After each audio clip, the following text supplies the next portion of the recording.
një Tiranë e vjetër, goca e Remës, i famshëm për kafen e Remës është në qytetin ton. Kevari babi, në fakt unë kam vënë një filxhan dhe kam shkruar kafja Remës. Juve keni qenë e martuar me Agustin Kolën, futbollist i njohur. Lindën 2 fëmijë nga kjo martesë dhe pastaj erdhi divorci. Ishte, mund ta them, dashuria e parë e jetës time, por edhe e fundit. Nuk u rimartuat më jo, Adriana? Pse arritët në këtë vendim?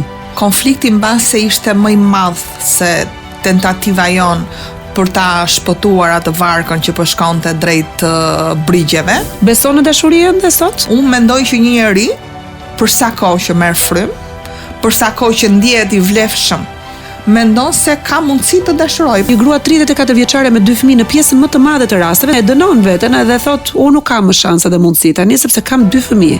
Nuk do dhe njëjta gjë me burrat. Një grua sakrifikon atë që sakrifikon, çfarë i thonë? Bëri detyrë. Ama babai, ky është heroi, ky po bën të sakrificën, ndërkohë që sakrificën më të madhe e bën nëna. E do akoma Agustinin? Mendoni që jeni një grua e keq kuptuar në mënyrën se si bëni opozit? Edhe reklama e keqe, ty të mban në treg. 30% që grave në parlament janë një zë i fuqishëm pavarësisht sigles politike? Disa gra që dhe me letër përpara nuk dinin të lexonin. Të shkojnë në parlament si janë vajza e dikujt, bashortja e dikujt. Çdo ditë na mëson çfarë do të thotë të jesh e fortë, por të jesh dhe e butë. Të kesh argumentin forcë dhe të jesh e duruar. Dhe si dashuria e pakufishme që ka fuqinë të ndryshojë botën, ti mund ta ndryshosh këtë botë jo vetëm për ne, por për të gjithë. Shiko, këtu në studion time edhe gratë më të forta dhe burrat më të fortë janë përlotur. Tani e kam vështirë pak të flas.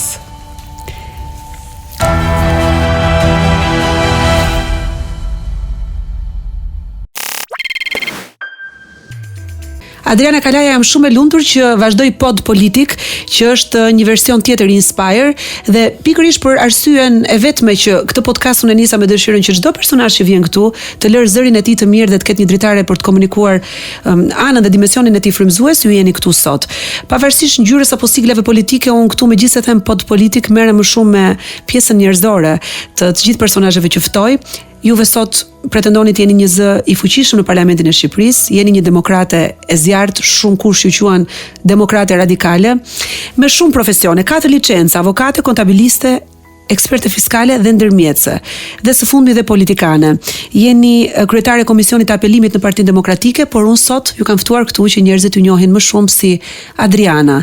Adriana është një grua me një botë shumë interesante, ne kemi bërë 2 biseda, 2 para intervista së bashku dhe kemi shumë për të thënë. Një Tiranë e vjetër, goca e Remës, një burr i cili zgjoi në 3 të mëngjesit për të ngrohur ekspresin dhe i famshëm për kafen e Remës është në qytetin ton. Realisht falenderoj që më dhe këtë mundësi që njerëzit mos njohin vetëm Adrianën e protestave, po atë Adrianën ndryshe. Edhe mendoj se çdo njeri duhet të ketë misionin për të frymëzuar. Qoftë brenda familjes, qoftë jashtë familjes. Pra, i gjithë aktiviteti i çdo kujt duhet të jetë frymëzim për dikë. Unë jam pak si minatore këtu, futem dhe gërmoj për gjetur minerale tek çdo personazh që sjell në vëmendje. E bën në perfeksion. Faleminderit. Nuk e mendova që do emocionohesha, në fakt, po kam patur një lidhje shumë të fortë me Timat. Ndjem krenare që jam vajza e tij dhe më ka mësuar të jem kjo gruaja e fortë, që i arri gjërat me punë, që i arri gjërat me dëshirën për të arritur aty ku dua të shkoj. Dhe ai ka lënë një emër shumë të madh, që unë jam shumë e lumtur që sa herë dëgjoj ke kafja Remës. Çfarë të përloti më shumë tani? Më përloti fakti që po është e vërtet, ai ngrihej në 3 të mëngjesit, të gjithë shoferët e makinave të tonazhit lart, ushtarakët e zonës, donte që ata ta gjenin fakt kafen e mirë, të ngrohtë, sepse Ekspresi nuk quhet ndryshe, dhe bënte edhe këtë humorin fantastik. Kafja në atë kohë Ekspresi bënte 7 lek. Dhe ky i thonte dikujt që kishte 5 lek, s'ka gjë, thonte se ti kam pas borxh. Ndërkohë dikujt që kishte 10 lek dhe ky nuk ishte për momentin kusur, i thonte se mi ke pas borxh. Do shkojmë një ditë te Kafja Remës ta pim një kafe bashkë aty. Me shumë kënaqësi, madje kur kam shkuar një herë, ishte momenti që babi ndroi jetë dhe ke varri babin, në fakt un kam vënë një filxhan dhe kam shkruar Kafja Remës. Dhe duke qenë se të dy kanë ndruar jetë diele, unë i bashkohem në atë kuvendin që bënim gjatë ditëve të diela në familje, ne kishim ditë feste, mami gatuante shumë. Mbetemi gjithmonë të vegjël përpara prindërve dhe ndihemi jetim kur na lën apo jo. Jo vetëm aq, po kur bëhemi vetë prindër, themi sa të drejtë pas kanë patur. Po sidomos kur kaloj vështirësitë më dha, më kujtohet një fjalë e babit që më thonte: edhe gjithë botën të kesh kundra nëse beson në diçka, vazhdo rrugën tënde. Juve keni qenë e martuar me Agustin Kolën, futbollist i njohur. Lindën 2 fëmijë nga kjo martesë dhe pastaj erdhi divorci. Po. Nuk mundët dot ta shpëtonit varkën që po mbytej. Pse? Ishte, mund ta them, dashuria e parë e jetës time, por edhe e fundit. Sepse u dashuruam të dy, vendosëm që të krijojmë një familje, dhe si çdo familje që ka uljet dhe ngritjet, po këto uljet u shtuan shumë me gjithë sakrificën që bëra, unë si grua dhe si nën më shumë, se asnjë nën me 2 fëmijë nuk e do atë divorcin, atë përballjen me ato probleme që gjithsesi janë pas çdo divorci. Cilat ishin pengesat që hasët dhe pse arritët në këtë vendim? Alketa, unë nuk përpoqja shumë, edhe Agustinin për ishtë vërtetës, por konflikti mbas se ishte më i madh se tentativa jonë për ta shpëtuar atë varkën që po shkonte drejt brigjeve. Dhe të mos harrojmë që ishte edhe një periudhë shumë e vështirë, sapo kishim kaluar atë luftën civile ta quajmë, të 97-s. Ndarja ka filluar në rreth viteve 1998 dhe përfundoi në 99-ën, dhe ju e kuptoni vetë se si ishte situata në Shqipëri. Unë mendova se do ishte një tentativë e kotë për t'i treguar fëmijëve se ne jemi gjoja një familje lumtur, ku në familjen fakt kishte goxha debat, ku fëmijët nuk ndjeshin mirë nga ky debat, dhe unë vendosa që ta lër varkën, po të shpëtoj fëmijët, dhe mendoj se arrita. Keni një raport shumë të mirë miqësor sot mbas kaq vitesh ndarje, më thatë apo jo? Jemi miq shumë të mirë, duke treguar edhe tek të tjerët që ja duam të mirën njëri tjetrit, dhe nuk kemi pushuar kur të jemi prindër të fëmijëve tanë. Pra, mund të pushosh që ti jesh bashorti dikujt, po jo prindër të 2 fëmijëve, që mendoj se është arritja më e madhe e jetës time. Agustini ishte dashuria e parë dhe e fundit e jetës time. E para e kuptoj, po pse e fundit? Nuk u rimartuat më jo, Adriana? Mbase është një zgjedhje e gabuar, por situata në Shqipëri, unë siç e thash, është pak e vështirë, dhe po të mendojmë edhe kohën kur ndodhi divorci, dhe mosha e të 2 fëmijëve, pra djali ishte 10 vjeç, vajza ishte 8 vjeçe. Unë realisht e kisha të pamundur që të mendoja për një martesë tjetër apo për një lidhje tjetër. U fokusova në rritjen e fëmijëve, që fëmijët e mi realisht mos u mungonte ajo figura atrore në familje, por duke bërë edhe 4 punë, që në shkollë fëmijët e mi ishin mbase më shumë se të barabartë me fëmijët e tjerë që kishin edhe maman edhe baban. Adriana, çfarë do t'i thoshte sot një vajzë të re e cila mund të gjendej në të njëjtën situatë në të njëjtat rrethana me 2 fëmijë të vegjël në këtë moshë? Unë mendoj se njeriu në fakt në asnjë rrethan mbasi ne e gjejmë justifikimin brenda vetes, është si puna atij justifikimit që themi që nuk kemi kohë të shkojmë palestër. Po kur e do ta bësh një gjë e gjen kohën për të shkuar në palestër. Kështu është dhe puna asaj pjesës që thua unë nuk e bëra se vendosa të bëj këtë. Unë mendoj se njeriu në çdo periudhë të jetës mund të dashuroj.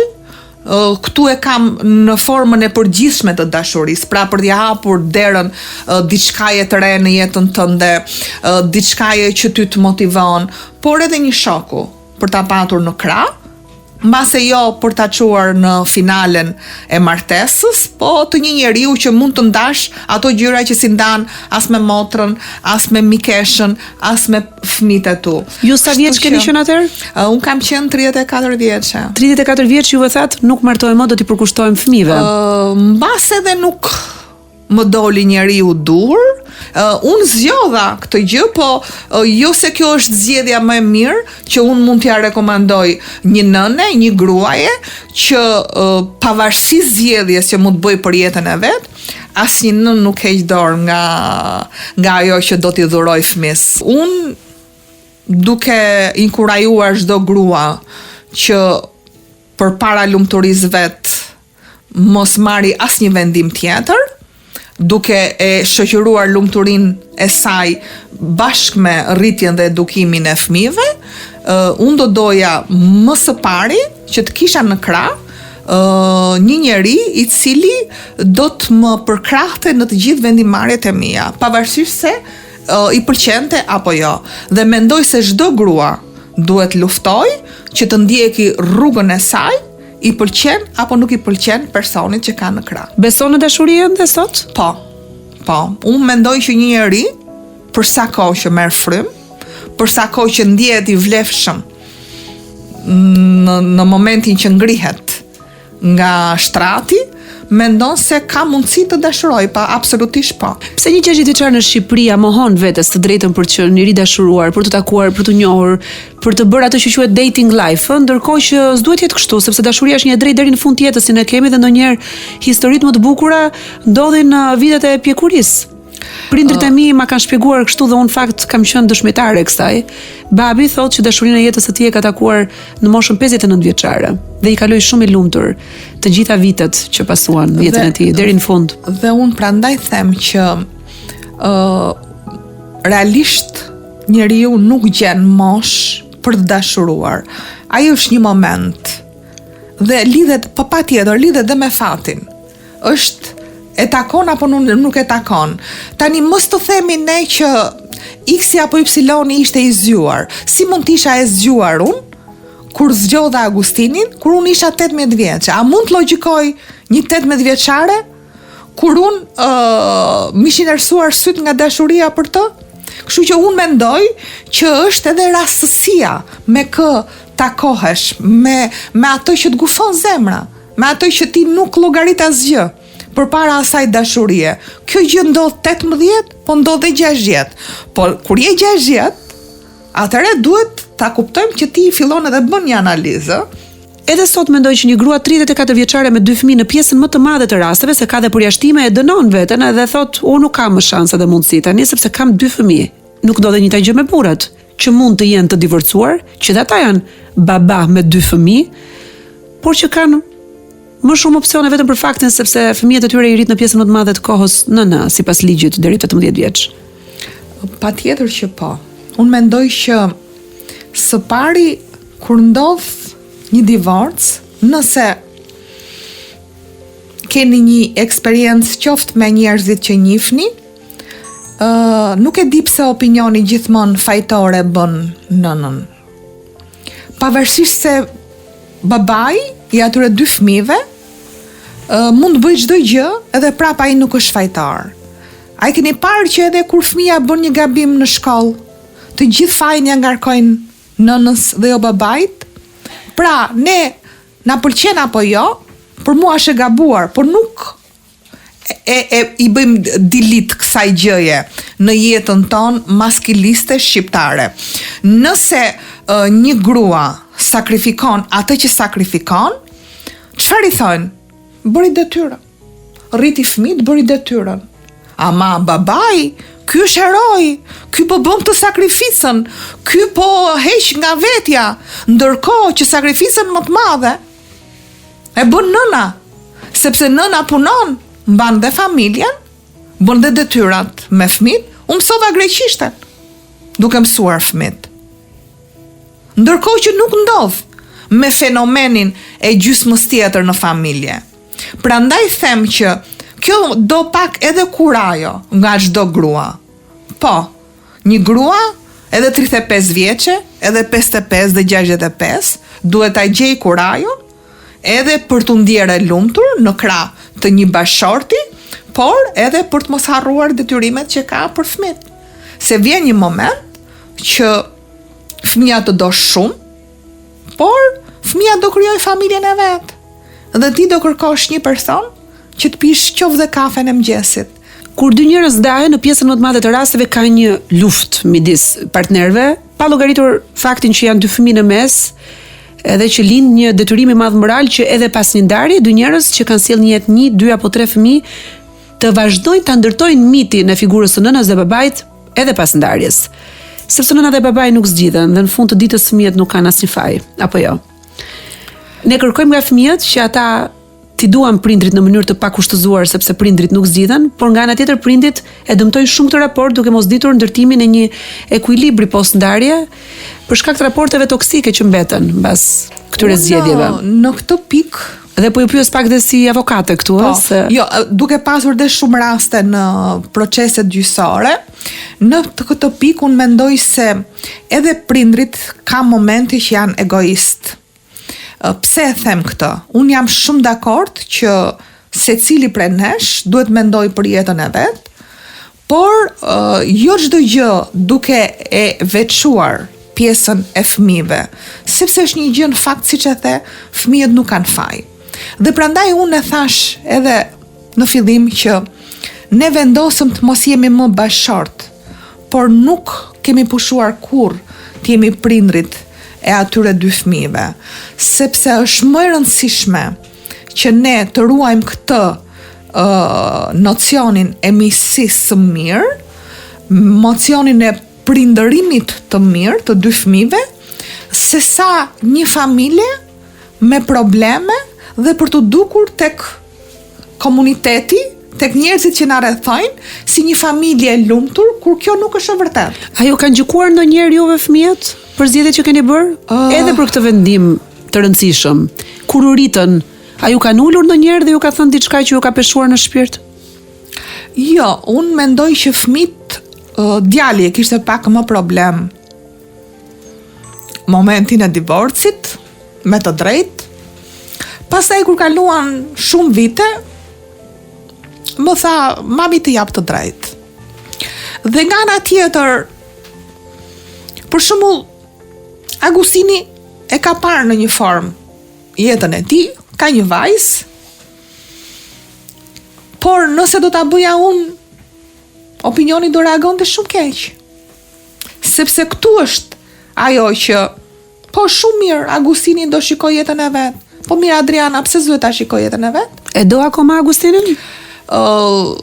E dua sepse është njëri shumë i mirë. Është një burr me virtyte, është një burr që bën shumë për njerëzit, dhe është nga këto burrat e fortë që i qëndrojnë fjalës, duke dëmtuar edhe veten. Edhe këtu mendoj se ishte ai problemi që ai kishte me familjen. Pra ishte një njeri që bënte shumë pas njerëzve, po kishte momente që harronte familjen dhe fëmijët. Mendoni që jeni një grua e keq kuptuar në mënyrën se si bëni opozit në funksion të Partisë Demokratike të Shqipërisë? Po, për shembull ka qenë një tezë imja dhe për këtë më kanë quajtur edhe radikale dhe dhunshme, madje ka qenë dhe temë debati në familje, sepse unë propozova për Tiranën, për shembull kur kandidova për bashkinë në 2022-shin, thash që Tirana pastrohet me tritol. Këtu në fakt unë kisha edhe iden e një ideje simbolike, pra që krimi dhe mafia duhet të pastrohen me triton, por nga ana tjetër, këtë e ka edhe legjislacioni shqiptar. Mos ndoshta terminologjia që ju përdorni lidhet pak edhe me faktin që ju keni qenë qitse profesioniste në poligone dhe ky ka qenë një pasion i hershëm i rinis suaj, edhe juve etiketojnë ndonjëherë gjuhën verbale si agresive dhe të dhunshme. Ka vend për reflektim për të përsosur diçka këtu? Jo, në fakt e kam provokuar vetë, se në politikë edhe duhet provokosh. Pra, duhet shikosh se deri ku shkon ti me provokimin, por edhe kur të sulmojnë, tregon që ti je mirë. Unë e shikoj si një matës i veprimtarisë time, kur ndaj teje bëhet edhe një reklam e keqe, sepse edhe reklama e keqe ty të mban në treg. Pra, ka diskutime rreth ideve të tua dhe ti shikon që në atë pjesën që të rrethon, brenda apo jashtë politike, ka shumë njerëz që të përkrahin në idenë tënde, ka dhe shumë njerëz që janë kundra idesë tënde. Tani unë do të të vënë pak në provë, Adriana. Po. Një grua që flet si qitse profesioniste e poligonit, edhe duke përdorur metaforikisht, po dhe ligjërisht konceptin e tritolit në këtë kauzë, do ta shikoj se sa do arrit ta prek zemrën tuaj tani. Sepse kam një letër këtu nga vajzat e djalit, të cilët të portretizojnë krejtësisht ndryshe nga ajo që ne si publik të njohim. Heroina jon, kështu dëshirojmë ta nisim këtë letër për ty e shtrenjta jon. Nuk ka fjalë të mjaftueshme për të shprehur gjithë dashurinë dhe mirënjohjen që ndjejmë për ty. Mbi të gjitha falenderojmë Zotin që na fali nderin të jemi fëmijët e tu. Pavarësisht lodhjes, sfidave apo shqetësimeve që mund të kishe në punë, ti kur në këto vite që na rrite vetëm, nuk i solle ato në shtëpi. Na përkëdhele gjithmonë me buzëqeshje dhe dashuri. Ke qenë aty për mua, Nensin, vajzën tënde dhe për Klaudion, vëllain tim në çdo hap, e ka shkruar vajza, me sa duket. Gjithmonë mbështetëse, përkushtuar dhe me dritën tënde rezatuese. Na ke rritur me dashuri dhe na ke mëkuar me urtësi. Çdo ditë na mëson çfarë do të thotë ti je fort, por ti je dhe e butë. Të kesh argumentin forcë dhe të jesh e duruar. Dhe si dashuria e pakufishme që ka fuqinë të ndryshojë botën, ti mund ta ndryshosh këtë botë jo vetëm për ne, po për të gjithë. Me kalimin e viteve e kuptojmë akoma më shumë se sa jashtëzakonshme je. E dim që ndonjëherë harrojmë të ta themi të duam, por tani që na u dha rasti, duam që përmes Alketës ta dëgjosh publikisht që ti je jeta jon. Ke bërë sakrifica që nuk mund të krahasohen me asgjë tjetër, ke qenë nënë e bab, mikja dhe shoqja jon më e mirë, në të mirë e në të keq. Je forca që na shtyn përpara në çdo vështirësi, modeli ynë për sot, nesër dhe për gjithmonë. Je ëngjëlli që na mbron, shpresa dhe drita që na udhëheq. Të duam pafund dhe bëj një kështu shënim në fund. Gatimet e tua janë fajtorët që nuk mund të heqim dorë nga shija jote, që është shija jetës. Dhe kush i ka provuar, i kërkon gjithmonë sërish. Ti vërtet i shton shije jetës tonë. Faleminderit, mam. Shiko, këtu në studion time edhe gratë më të forta dhe burrat më të fortë janë përlotur. Tani e kam vështirë fakt las. Kur je bërë nën për herë të parë, çfarë ke ndier? Djali ka lindur i pari apo jo? Po. Në 88-ën, në 17 shkurt, djali në fakt feston çdo vit se është pavarësia e Kosovës. Dhe nuk e mendoja që do ishte ai çast aq i bukur. Dhe gjithmonë, nëse do një gjë të bukur, duhet kaloj nëpërmjet të dhimbjes. Nuk ka çast të bukur nëse nuk kalon një dhimbje. Prandaj dhe ne gjërat e bukura duhet t'i arrijmë me sakrificë. E gjithë jeta është ai momenti i lindjes së një fëmie. Dhimbje pafund dhe lumturi e pakrahasueshme. Dua të di cili është kontributimi i madh që mendoni se keni dhënë në Partinë Demokratike të Shqipërisë. Unë mendoj që kontributi më i madh është jo vetëm në atë betejë ligjore që kam bërë, në denoncimin e një korrupsioni galopant për të imagjinueshmes që po ndodh në të gjithë institucionet në mënyrë kapilare, nga kryeministria, Bashkia e Tiranës dhe në gjithë institucionet e tjera, por mendoj që në aspektin politik ka qenë qëndrueshmëria. A nuk mendoni që korrupsioni ka qenë një plag edhe në kohën kur kanë qeverisur demokratët? Dhe është një plag që nuk i takon vetëm forcave politike, por Shqipërisë, sistemit se si mendojnë shqiptarët e administratës publike, pavarësisht se cila është forca politike në fuqi? Jo, nuk e besoj kështu. Nuk e besoj kështu sepse për hir të vërtetës, në 2013, kur ndodhi rotacioni politik, unë nuk kam pas asnjë lloj lidhje me Partinë Demokratike. Kam qenë demokrate, vi nga një familje me të persekutuar, me një gjysh që i morën çdo gjë, por duke menduar që rotacioni, pavarësisht krave politik, duhet ta çonte Shqipërinë përpara. Dhe e mendoj dhe sot. Pra, kushdo lloj forcë politike që merr drejtimin e Shqipërisë, duhet ketë primare zhvillimin e Shqipërisë. Pra, se është më e madhe se partia politike Shqipëria. Na përket gjithëve. Eksakt. Dhe unë nuk mendoj se gjërat në këto 12 vite e kanë çuar Shqipërinë përpara. Dhe për këto, pa marrë fare statistikat e Adriana Kalas, Partisë Demokratike, por vetëm nëse i referohemi kontrollit lartë të shtetit. Është një institucion, i cili është institucion që është institucion shtetëror dhe flet me shifra që në fakt nëse ne do t'i kishim mënjanuar këtë korrupsion apo këto abuzime, ne do kishim një nivel ekonomik shumë më të zhvilluar dhe mbi të gjitha unë mendoj se nuk do kishim prezente të gjithë të shpopullim që ka ndodhur sidomos 10 vitet e fundit.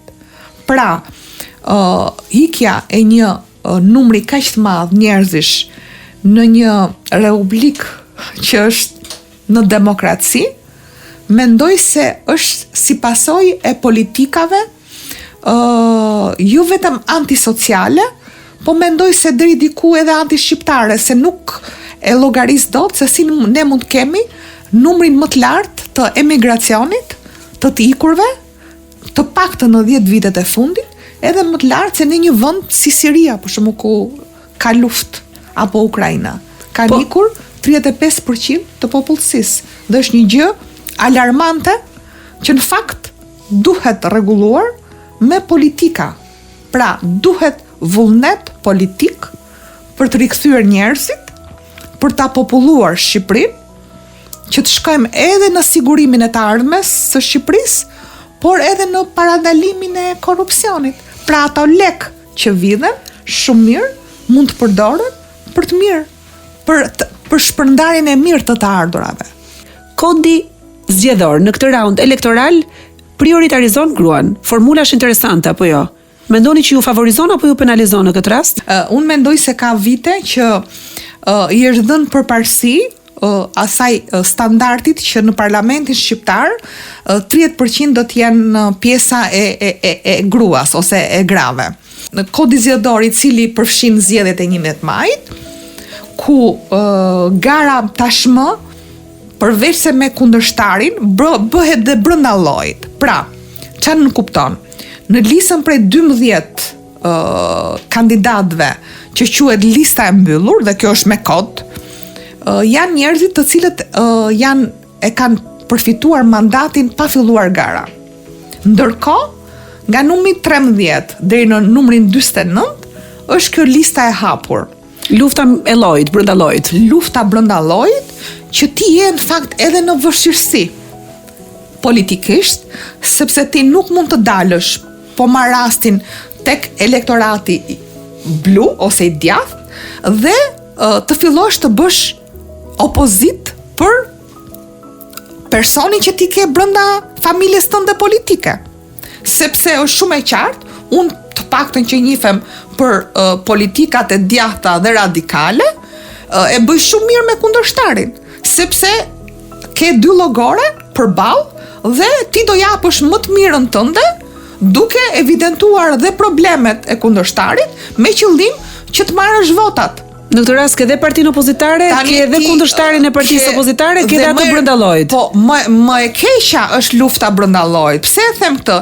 Sepse një demokrati që ka pritshmëri ndaj një personi që ti kërkon që të dalësh fitus, ti në moment e humb atë demokrat, sepse ti nuk mund të luftosh brenda familjes. Është njësoj sikur të shkosh ke komshiu dhe të shash motrën dhe vllajën tënd.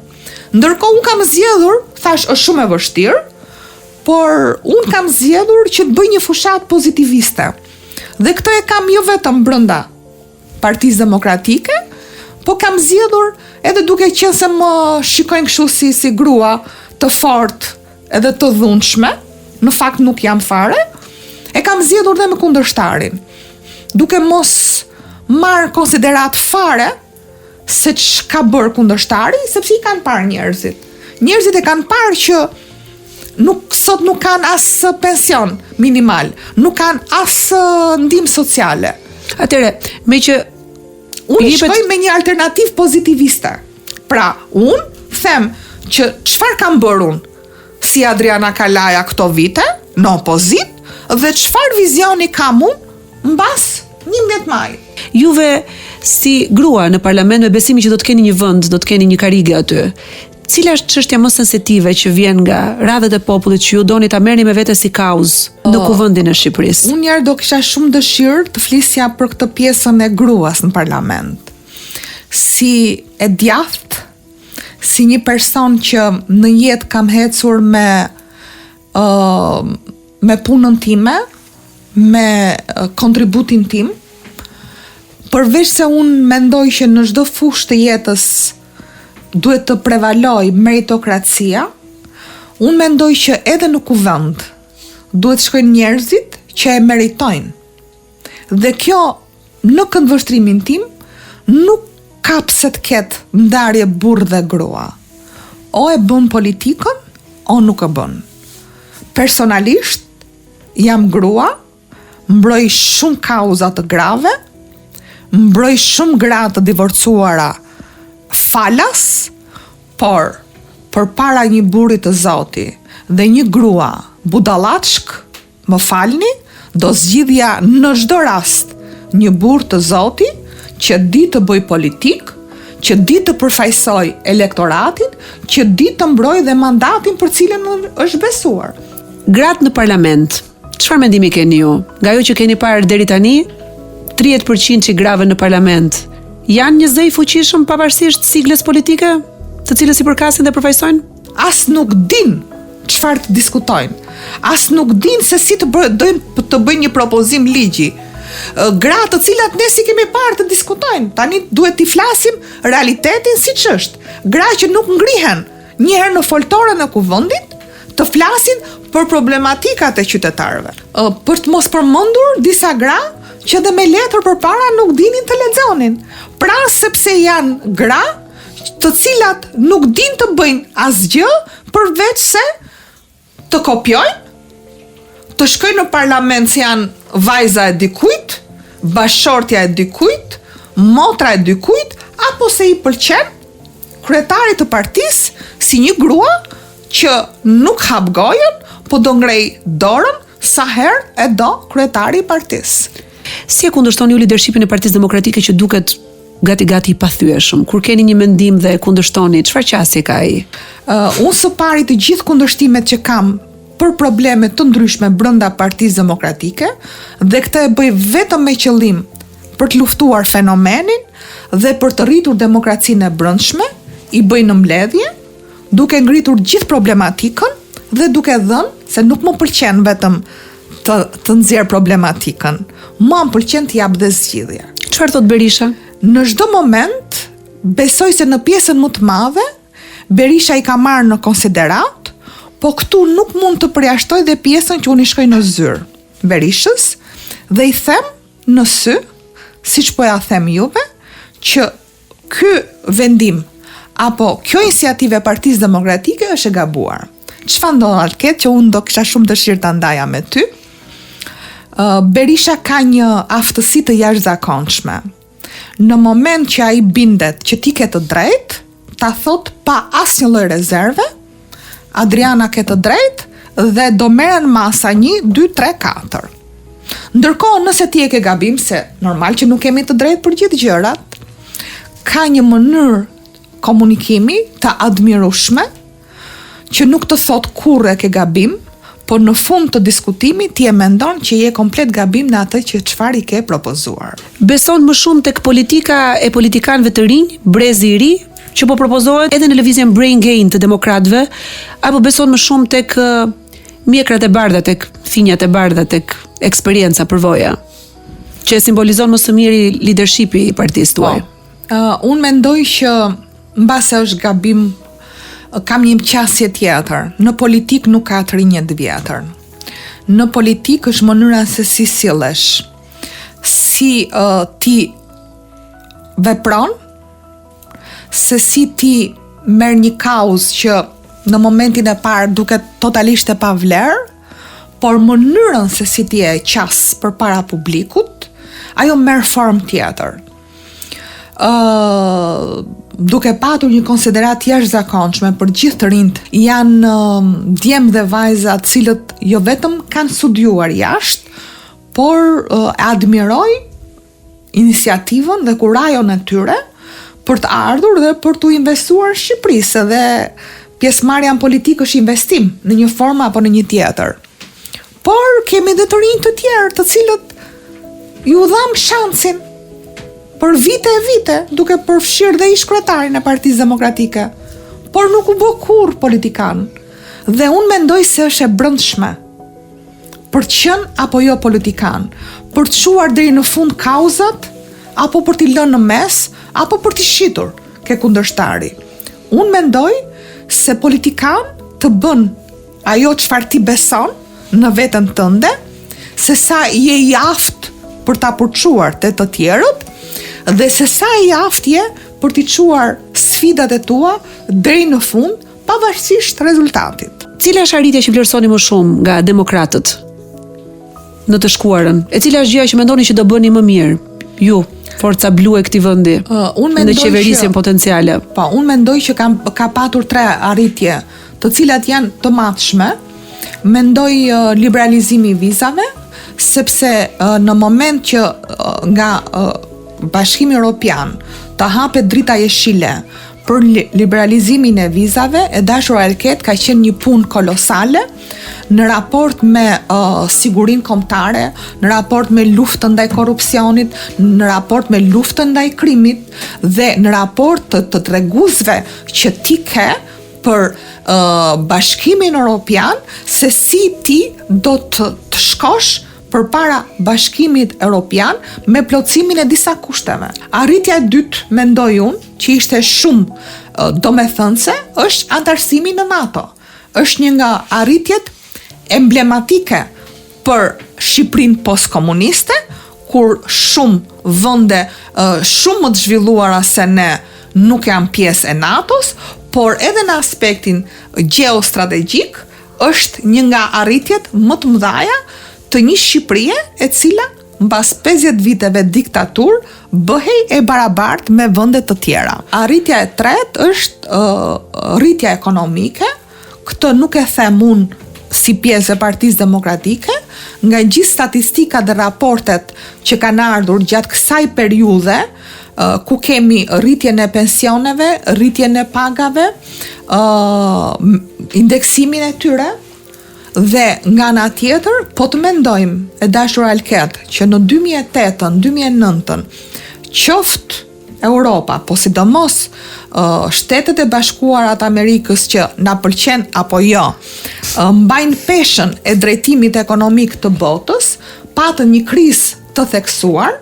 Shqipëria në 2008-ën, 2009-ën arriti nivelet më të larta të zhvillimit ekonomik, duke e bërë në vendet e rajonit një nga vendet më të zhvilluara dhe me pagën më të preferueshme. Çfarë do të bënit juve, Adriana Kalaja, si grua, si qytetare dhe pastaj si politikane përfaqësuese e forcës së djathtë politike në Shqipëri në drejtim të debatit politik në Parlamentin e Shqipërisë? Mua si qytetare më shqetëson shumë dhuna verbale, gjua agresive dhe sidomos banaliteti në të cilin përfundojnë shumë herë diskutimet politike në atë vend, që nuk e përfaqëson gjithmonë mirë shqiptarin. Unë mendoj se sa herë një deputet që shkel në kuvendin e Shqipërisë dhe merr fjalën, nuk është deputeti ai në foltore, është mira votues që i kanë dhënë dhe ai nuk mund ta shkeli me këmbë, as me gjuhën denigruese, as me fyerjen, as me vandalizmat dhe as me sjelljen arrogante apo me refuzimin për të bërë transparencë dhe për të dhënë llogari. Pra, çdo deputet duhet të përfaqësojë një masë të popullatës duke diskutuar me argumenta, edhe duke ngritur zërin, po brenda limitit etik që të lejon sjellja brenda familjes tënde, të cilën ti sa kohë që mundohesh ta ruash me fëmijët e tu, duhet ta ruash dhe brenda një familje politike që ke po edhe me kundërshtarin. Pra, ti duhet të ngresh zërin për të metat, për gabimet, për shkeljen e ligjit të kundërshtarit, jo për fyerjet. Unë sot përpara këtij podcasti kam lexuar Kushtetutën e Shqipërisë. Tash po flas me një avokate dhe doja t'ju pyesja se cilat janë 5 parimet më të bukura të Kushtetutës së Shqipërisë sipas jush. Në fakt, kushtetuta ka shumë parime të cilat ne na vlejnë edhe gjatë aktivitetit ton profesional, mua si avokate, por shumë në shumë çështje të ndryshme, unë ngrej parimet e përfshira në kushtetutë, siç janë të drejtat e njerëzit, për shembull kur arrestohen protestues, gjën e parë që unë them në një sallë gjyqi, them është e drejta e tij kushtetuese për të protestuar. Ose është e drejta e tij kushtetuese për të thënë fjalën e lirë. Ndërkohë që kur më duhet një informacion e dashur nga institucionet publike, unë vë nenin 22 të kushtetutës, që është e drejta e informimit. Pra, çdo qytetar shqiptar ka të drejtë të informohet për një problem të caktuar për sa kohë nuk është shpallur sekret shtetror. Duke qenë edhe pak e djathtë dhe konservatore, më pëlqen shumë neni i sovranitetit. Sovranitet thot kushtetuta që buron nga populli. Dhe në fakt, kushtetuta e Shqipërisë duhet jetë sovrane, sikundër duhet jetë sovran çdo partie politike. Pra, me gjithë respektin që unë kam për ndërkombëtarët, me gjithë ndihmën që na kanë dhënë ndërkombëtarët në momente të vështira që ka kaluar Shqipëria, unë mendoj që sovraniteti i Shqipërisë duhet të prevalojë ndaj çdo mendimi apo intimidimi të ndërkombëtarëve të ndryshëm. Po barazia para ligjit. Kjo është aja e gjithë betejave në fakt që unë kam në raport me drejtimin e qeverisë dhe të pushtetit vendor, sepse sa herë që unë shkoj në SPAK e nderuar dhe nuk kam shkuar pak, jam ndër të vetmet që kam shkuar mbi 80 herë, i kërkoj SPAK-ut si institucion që atë preambulën që është shkruar në të gjitha institucionet e drejtësisë, se ligji është një dhe i barabartë për të gjithë, na e tregojnë se është e vërtet dhe jo vetëm një preambull që shkruhet nëpër muret e gjykatave dhe të prokurorive. Nëse do të shikonim ligjin për të drejtat e njerëzit në Shtetet e Bashkuara që prej 1791-shit, asnjë nga amendamentet aty nuk është prekur në shekuj. Ndërkohë që neve kemi një kushtetut dinamika e cila ndryshon sa herë që ndryshojnë dhe forcat politike, edhe sa herë që në parlament ka lëvizje. Si e shikoni ju Kushtetutën e Republikës së Shqipërisë dhe vizionin ligjor që shkruhet aty? Kushtetuta duhet ketë një vizion të paktën 100 vjeçar. Dhe nga viti 98 që është kjo kushtetutë deri më sot, duke lidhur dhe me ato që unë thashë jam dhe si natyrë, kështu kam qef të jem pak sovraniste, mendoj që kushtetuta e ka humbur sovranitetin që me ndryshimet e 2016-ës, ose që publiku i njeh si reforma në drejtësi, për cilën unë fakt kam folur shumë, e kam kritikuar shumë, nuk doja që koha të më jepte të drejtë, koha më dha të drejtë dhe gabimi më fatal u bë që një institucion ndërkombëtar u bë pjesë në amendimet shtesë të kushtetutës, siç ishte operacioni ndërkombëtar i monitorimit të reformës në drejtësi, që vetë gjykata e Strasburgut po tregon se sa e gabuar ishte. Prandaj them që nëse do ketë një vullnet politik, kushtetuta nuk duhet jetë në shërbim të asnjë partie, po duhet ketë një vizion të paktën 100 vjeçar për të mos ndërhyrë, se vetëm kështu mund të shërbej çdo qytetari dhe vetëm kështu ligji do jetë i barabartë për të gjithë. Juve jepni kontribut me shumë vlerë për mbrojtjen ligjore të personave që nuk kanë mundësi financiare. Këtë mbas e din shumë pak njerëz, po juve punoni si avokate. Edhe është shumë e bukur kjo që bëni. Një pjesë e konsiderueshme e çështjeve janë protestuesët, të cilët unë mendoj që në fakt përpos që duhet kenë respektin e të gjithë ne, që dalin protestojnë aty, dhe për disa të tjerë për shumë arsye nuk kanë mundësi për të protestuar, sepse shoqërisi bën mirë kur njerëzit protestojnë. Kategoria e dytë janë njerëzit në nevojë, që kanë nevojën e prezencës time jo vetëm në aspektin ligjor, por edhe në aspektin financiar, dhe unë mundohem sipas mundësive të mia të mos i kthej kurrizin, por në mënyrën time më të mirë t'i ndodhem në krah. Ka një histori prekse që të cilës të jeni përkushtuar dhe ndjeni kënaqësi kur e kujtoni që keni dhënë ndihmën edhe mbështetjen tuaj. Po, nga stafi juaj më kanë thënë që keni bërë shumë bamirësi, për cilat preferoni të mos flisni, po mua më pëlqen të flasim dhe për gjëra që nuk fliten gjithmonë.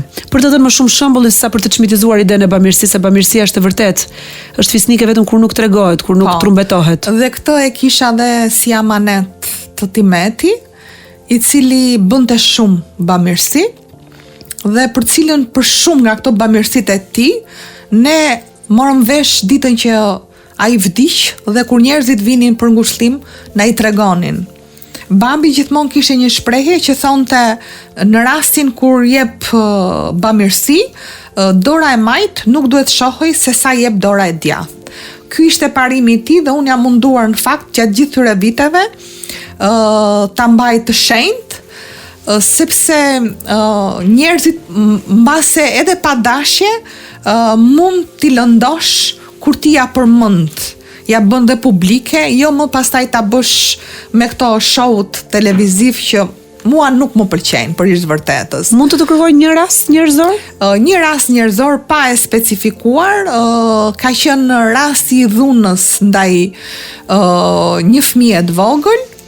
Babai saj ndodhur pa besuar që donte ta bënte këtë gjë, ndodhur në presionin e jetës, pa mundësisë financiare, ushtroi dhunë të jashtëzakonshme, dhunë e dashur sa i rrezikoi jetën vajzës, ndeti në situatë të rëndë për rreth një javë. Me këtë ngjarje mora informacion nga mediat, i ofrova ndihmë nëpërmjet rrjeteve sociale, kontaktova me nënën e vajzës. I dhat mbrojtje ligjore, besoj? I dhash mbrojtje ligjore pa pagesë, por edhe bëm një betejë shumë të fortë, pasi shërbimi social i mori fëmin për një periudhë kohe. Me çfarë motivacioni? Në gjykat solli një kërkesë për marrje në kujdestari të fëmisë, për sa kohë që nëna nuk kishte treguar kujdesin e duhur për fëmin, dhe nëna nuk ishte një çati ku të fuste kokën. Nëse do ta lidh me atë tregimin e lartë që gjithmonë nëna e ka fajin, pra nëna megjithëse ishte në punë, për të cilë të ardhura në familje, megjithëse dhunën e kishte ushtruar babai, sipas shërbimit social, fajin e kishte nëna që nuk ishte mbrojtur vajzën. Ju fituat betejën ligjore? Po. Në gjykat? E fituam betejën ligjore. Babai mori dënime? Babai mori një dënim siç e meritonte, sot e vuan dënimin për një periudhë 15 vjeçare. Vendimi ka marrë formë të prerë, i mbështeta financiarisht edhe moralisht për një periudhë të gjatë, derisa të dyja u larguan jashtë dhe sot janë të lumtura, më dërgojnë mesazhe, video, foto. Vajza më bën shumë të lumtur kur e shoh. Ku jetojnë tani? Jetojnë në Francë, në Paris. Ema e vajzës më shkruan në çdo ditë festash. Mora një mesazh për festat e fillim vitit, pra për vitin e ri. Dhe më tha, nëse unë kam një vajzë që jam e lumtur, merita për këtë jeti.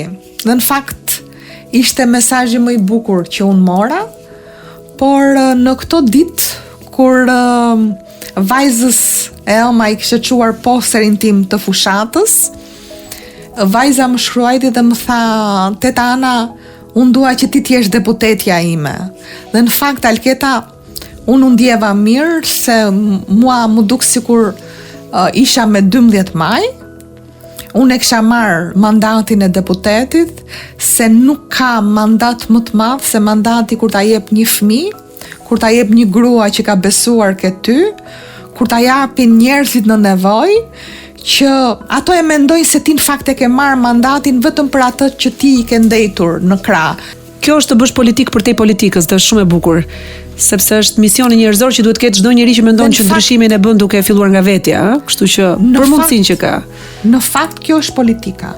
Nëse ti ke ndihmuar ata më të dobtit, ata të pamundurit, ke dhënë një dorë të mirë në jetën e tyre, i ke hapur dritën jeshile në ato tunelin e errët të jetës së tyre, mendoj se ky është mandati që ti ke marrë jashtë kuvendit të Shqipërisë. Ju keni kthyer në misionet dhe shpëtimin e kafshëve. Edhe kur jemi takuar ditën e parë së bashku, më thatë që më pëlqen më shumë të ri me kafshët se sa me njerëzit. Çfarë në kuptoni me këtë? Merr vlerë ajo thënie në fakt që dikujt mund t'i duket e pakuptimt, edhe mua dikur, kur nuk i kisha kafshët kaq shumë prezent jetës time, se sa më shumë njoh njerëzit, aq më shumë dua kafshët. Kjo është aq e vërtet për dikë që lidhet me kafshët dhe për dikë që në fakt e shikon si antistres, e shikon si një qenie që të do pa kushte, si një qenie që të vlerëson dhe dukesh njeriu më i fuqishëm i botës, më me vlerë i botës. Dhe në fakt që të vegjël fëmijët e mi u mësuan me këtë prani, u mësuan me këtë dashuri, me këtë përkujdesje, dhe besoj se është edukata më e madhe që i kam dhënë fëmijëve. Edhe ata si unë, nëse shohin një kafshë të dëmtuar në rrugë, nuk pyesin dy herë, ndalojnë, e hypin makinë, e çojnë në spital, përkujdesimi deri në adoptim.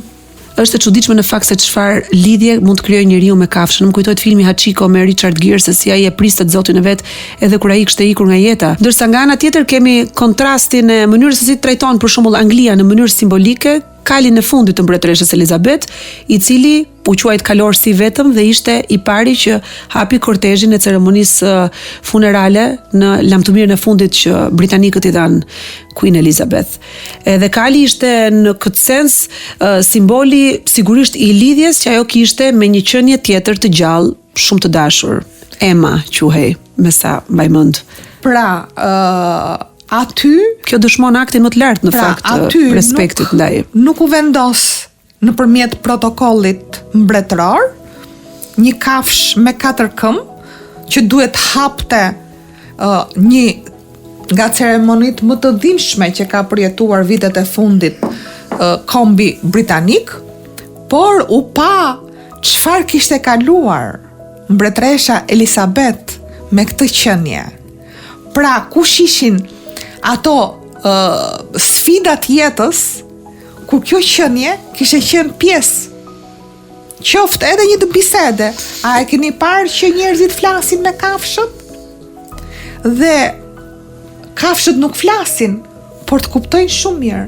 Sjellja e tyre është reagimi më i mirë i një qenie ndaj një problemi që ka.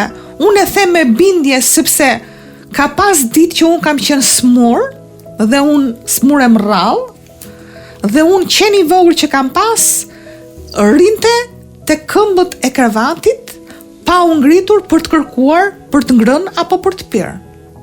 Gjë që një njeri nuk e bën. Pasionet përtej politikës? Një nga pasionet e mia përtej asaj që bëj në politikë dhe gjatë ditës time është pasioni i gatimit. Madje një mikesha ime që është psikologe, kur e marr në telefon dhe i tregoj në shqetësim të ditës, tani e kam mësuar dhe unë formulën, por ajo në ato fillimet e veta më thoshte, e di çfarë të rekomandoj, dhe unë fakt gjithë kërshëri se çfarë do më thoshte, shko në kuzhinë, mbyll derën dhe gatuaj. Dhe e kam gjetë zgjidhen.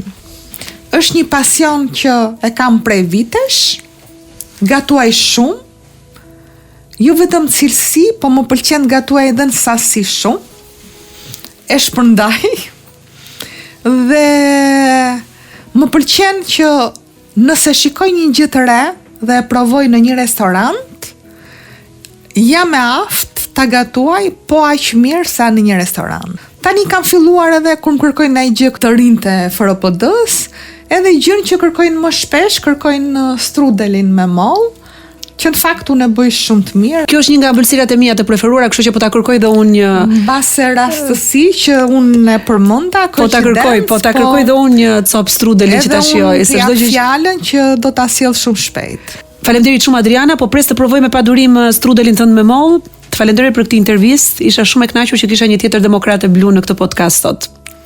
Faleminderit.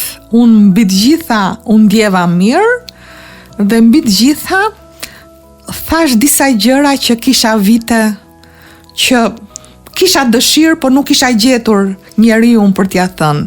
Dhe e vlerësoj shumë se më ke krijuar një emocion të jashtëzakonshëm.